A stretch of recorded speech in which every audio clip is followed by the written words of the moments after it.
अगर आप भी एसएससी जीडी एस्पिरेंट हैं और इस बार अपना वर्दी का सपना पूरा करना चाहते हैं तो ये वीडियो आपके लिए है। इस वीडियो को आपको एंड तक देखना है। Hello everyone, welcome back to star teacher team. मैं हूं रत्ना राजपूत और आज की ये वीडियो बहुत ही इंपॉर्टेंट होने वाली है उन एस्पिरेंट के लिए जो एसएससी जीडी का एग्जाम क्लियर करना चाहते हैं। गाइज, मैं भी एसएससी जीडी का एग्जाम 2 बार क्लियर कर चुकी हूँ। वेरियस एग्जाम्स मैंने क्लियर किए हैं, लेकिन अब जो आपके पास टाइम बचा है उसमें आप बहुत नर्वस हो रहे होंगे क्योंकि फरवरी में इसका एग्जाम शेड्यूल है और जनवरी का ओनली महीना आपके पास बचा है जिसमें आपको पूरी तैयारी भी करनी है और अपने मॉक्स में मार्क्स इंप्रूव भी करने हैं। कोई ऐसा टॉपिक और कोई पर्टिकुलर सब्जेक्ट जिसमें आप लैग कर रहे हैं उसको भी इंप्रूव करना है। इस वीडियो सारे डाउट क्लियर करूंगी, तो प्लीज इस वीडियो को बिल्कुल भी स्किप मत कीजिए। आप जैसा कि जानते हैं कि एसएससी जीडी में हमें 80 क्वेश्चंस मिलते हैं, यानी कि हमारे पास होते हैं 20-20 क्वेश्चन 4 सब्जेक्ट के, जिसमें 20 रीजनिंग, 20 मैथ, 20 हिंदी या इंग्लिश जो आपने ऑप्ट किया है और 20 जीके के क्वेश्चन होते हैं। और ये 80 क्वेश्चन आपको 60 मिनट में करने होते हैं। हालांकि ये थोड़ा कम टाइम है, लेकिन इसको भी कैसे मैनेज करना है देखिए आप। इसमें मैं पूरा बताऊंगी वीडियो में। मॉक्स के बारे में बाद में बात करेंगे, पहले बात कर लेते हैं कि एक बेस्ट स्ट्रेटेजी क्या होनी चाहिए। अभी आप बहुत ज्यादा नर्वस होंगे अपनी तैयारी को लेकर क्योंकि अभी फाइनल रिजल्ट जारी हुआ है एसएससी जीडी का, जिसमें आपने मार्क्स देखे होंगे। और ऐसा तो आप में से कोई नहीं है जिसने टॉपर का इंटरव्यू ना देखा हो, तो आपने देखा होगा कि 160 में से 171 मार्क्स भी आए हैं। और ये कैसे पॉसिबल है? ये इसलिए पॉसिबल, आप बिल्कुल ना घबराएं कि अपनी तैयारी को छोड़ दें, इतना हाई स्कोर हम नहीं कर सकते हैं। और कैसे होगा अगर हम इतना हाई स्कोर नहीं ला पाए तो हमारा सिलेक्शन नहीं होगा। फ्रेंड्स, बहुत सारे फैक्टर उसमें मैटर करते हैं, जिसमें से एक फैक्टर है आपका नॉर्मलाइजेशन। 160 में से 171 ऐसे ही नहीं आ जाएंगे और नॉर्मलाइजेशन का खेल होता है पूरा। नॉर्मलाइजेशन मिला है इसीलिए तो 11 मार्क्स बढ़ पाए हैं, नहीं तो 160 में से कोई 160 ला सकता है बट 171 नहीं है, आप भी जानते हैं। तो प्लीज आप घबराएं नहीं। दूसरा कि आपको अपना जो मॉक्स में स्कोर है वो 140 प्लस 145 तक का आपको स्कोर यहां से लेके जाना है, तभी आप वहां पर एग्जाम फोड़ पाएंगे।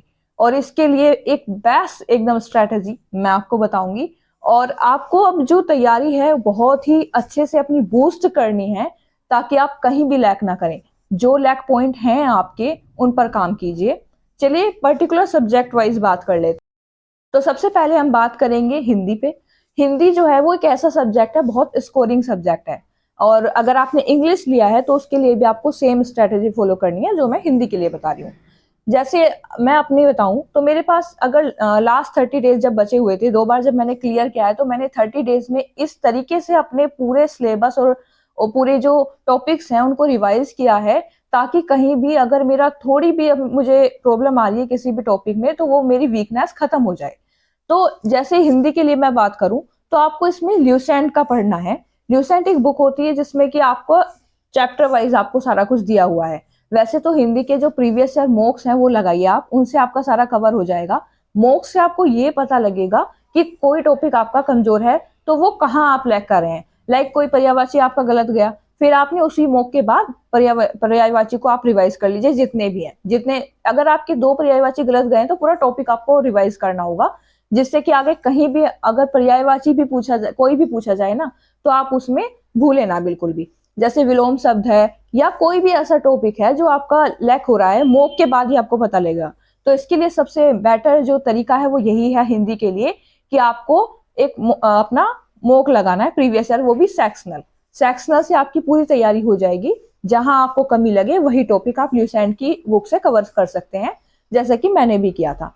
एक हिंदी में प्रॉब्लम ये भी आती है कि उस टाइम पे को टच भी नहीं किया होता और जब एग्जाम आता है उससे पहले उठाते हैं। तो ये एक्यूरेट टाइम है आपको। अगर आपने अभी भी हिंदी नहीं पढ़ी है ना, तो आप अपना पहले सिलेबस कंप्लीट कर लीजिए। एक हफ्ते में एक एक चैप्टर करके आपका एक हफ्ते में वो कंप्लीट हो जाएगा, इससे ज्यादा नहीं दीजिएगा। और उसके साथ आप क्विजेस लगाइए और आपकी हिंदी में 40 में से 40 आने से कोई नहीं रोक सकता। अब बात कर लेते हैं रीजनिंग पर। रीजनिंग में भी आपके 20 क्वेश्चन है, 40 नंबर की है और ये भी एक स्कोरिंग सब्जेक्ट है। रीजनिंग जब आप मॉक में सोल्व करते हैं तो आपको बस 10 से 12 मिनट में 20 क्वेश्चन सोल्व करने हैं, इतना ट्राई कीजिए। शुरू में आपको टाइम लगेगा कि 15 मिनट में हो पाएंगे या 18 मिनट में, लेकिन आपको उसको टाइम को डिक्रीज करके 12 या 10 तक लेके आना है। तो आप आगे मैथ्स के लिए भी टाइम बचा पाएंगे हैं। उसमें कभी हमारा कोई टॉपिक गलत जाता है और कभी कोडिंग का क्वेश्चन गलत चला गया, तो कभी मिसिंग नंबर का गलत चला गया। तो उससे ये ना सोचे कि आपका वो टॉपिक कमजोर है, आप उसकी क्विज लगाइए। 10 से 20 क्वेश्चन की पर्टिकुलर आती है। कोई भी आपने पास प्रो ले रखा, जैसे टेस्ट बुक का ले रखा है, या किसी आरबी की साइट पे कर रहे हैं, या RWA के ऐप पे आप टेस्ट दे रहे हैं, वहां पर मिनी मॉक्स भी दिए होते हैं, तो उससे आप उस टॉपिक को इम्प्रूव कर सकते हैं। जैसे कि टेक्स्ट बुक है, उसमें तो टॉपिक वाइज क्विजेस भी दी होती हैं। तो आप ये ना सोचे कि आपको पूरी रीजनिंग अच्छे से करनी पड़ेगी, 2-3 आपके क्वेश्चन गलत चले गए तो आप पूरा बुक लेके बैठे हैं, ये गलत होगा, टाइम वेस्ट करेंगे आप। ऐसा बिल्कुल मत करना। आपको बस उस मॉक को कंटिन्यू करते जाना है, और जो भी जैसे आपका मिसिंग नंबर गलत गया है तो उसकी क्विजेस लगा लीजिए। बस इतना करना है रीजनिंग में, पर्टिकुलर इतना टाइम नहीं दीजिए इसको, क्योंकि जो ज्यादा आपको टाइम देना है वो जीके और मैथ्स में देना है। वहां आपको जो नंबर है वो ऑब्टेन करने पड़ेंगे, ऐसे ही नहीं मिलेंगे जैसे हमें हिंदी और रीजनिंग में मिल रहे हैं। तो अब ये बात हुई रीजनिंग की, ऐसे आपका टाइम डिक्रीज हो जाएगा। अब बात कर लेते हैं जीके।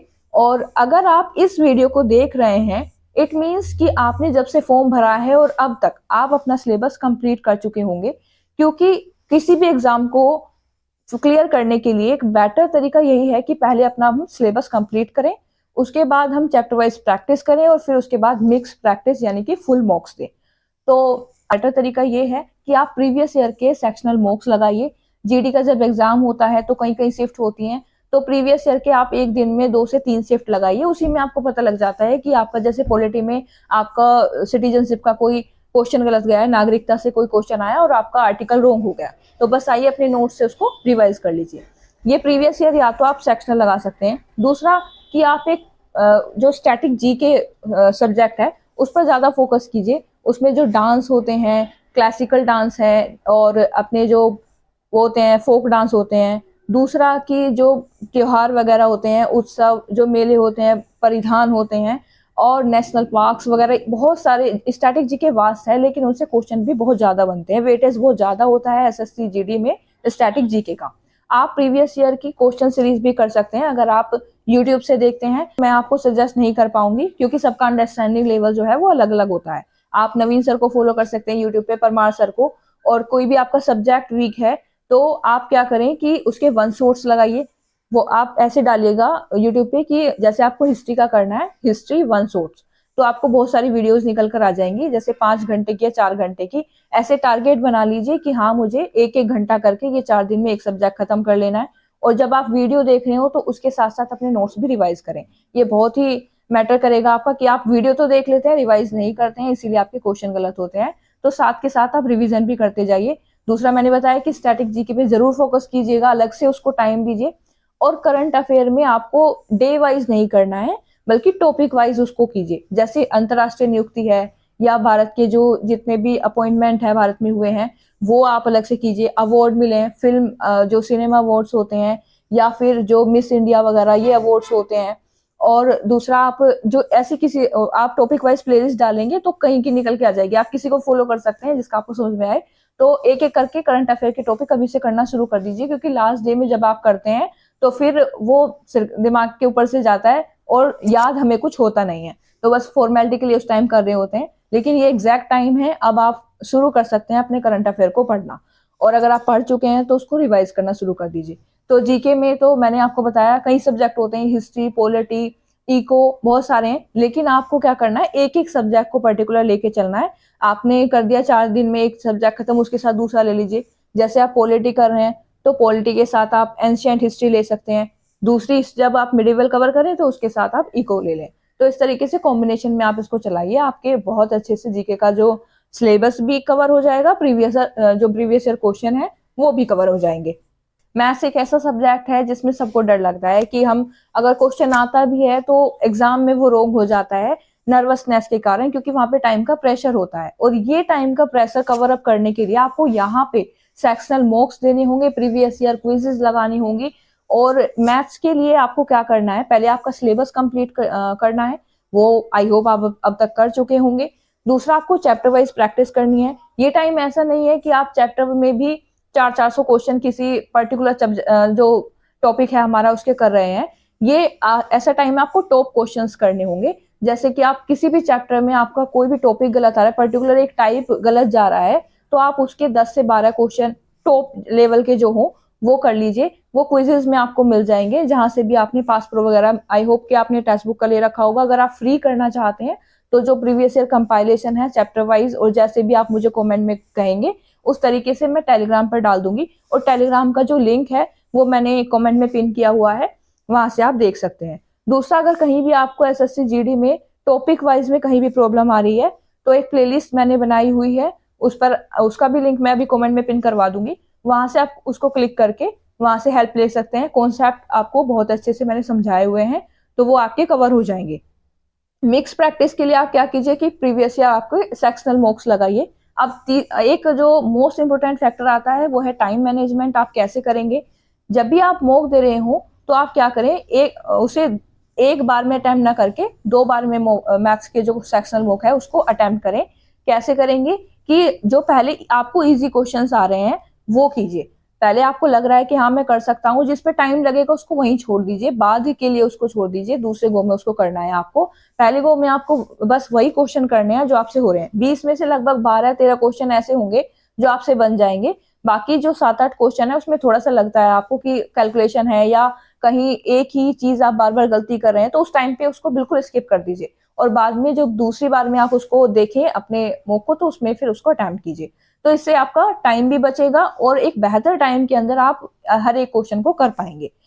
तो फ्रेंड्स, ये थी आपके स्ट्रेटेजी वीडियो, आपको कैसे करना है। आप टारगेट्स लेकर चलिए कि हाँ इतने दिन में मुझे ये सब्जेक्ट करना है, और प्रीवियस ईयर का जो मॉक है वो बिल्कुल मत छोड़िए और लगाइए डेली, और फिर उसका एनालिसिस कीजिए कि आपने कहाँ गलती की और आपको कहाँ इंप्रूव करने की जरूरत है।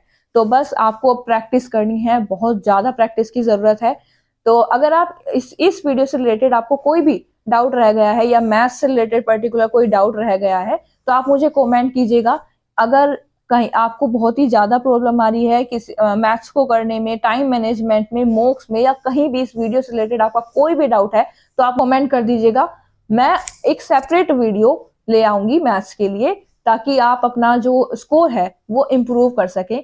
सो गाइज, आपको कैसी लगी ये वीडियो? प्लीज इस वीडियो को लाइक कीजिएगा और प्लेलिस्ट देखना बिल्कुल ना भूलिए, क्योंकि मैं ऐसी ही स्ट्रेटेजी वीडियो अपने इस चैनल पर लाती रहती हूँ।